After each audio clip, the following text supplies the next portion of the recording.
Assalomu alaykum ustoz. Va alaykum assalom va rahmatulloh.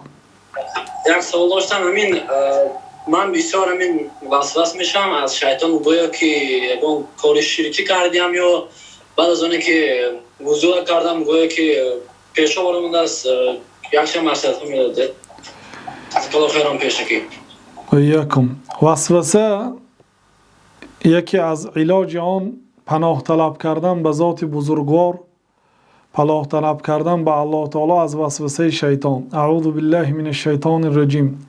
پناه می طلبم به آن ذاتی که ما را می بیند و ما او را نمی بینیم، به آن از آن مخلوقی که ما را می بیند و ما او را نمی بینیم. جن ها از نظر ما مخفی هست، بنابراین جن نامیده شد و آنها وسوسه میکنند در طهارت، در طلاق، در نماز، در عقیده.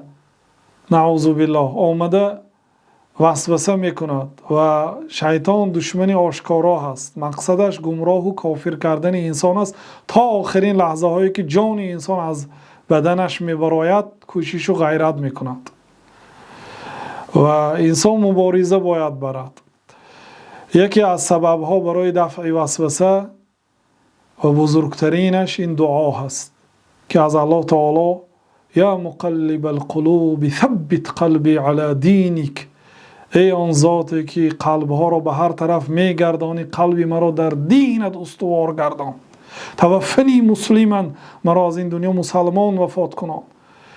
همین گونه بعد بعضی ذکرها و دعاهای آمده است، میتوانید در کتاب حصن المسلم جای مخصوص است.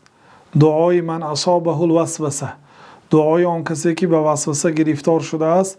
نویسید، حفظ کنید، خوانید دعا را و پناه طلب کنید و طهارت میکنید و نماز میخونید و از الله سبحانه و تعالی میپرسید که از وسوسه شیطان مرا نگه دار. و وقتی که وسوسه میآید فکرتان را به دیگر طرف میکنید و اهمیت نمیدهید. الله تعالی شفای کامل دهد. والله اعلم.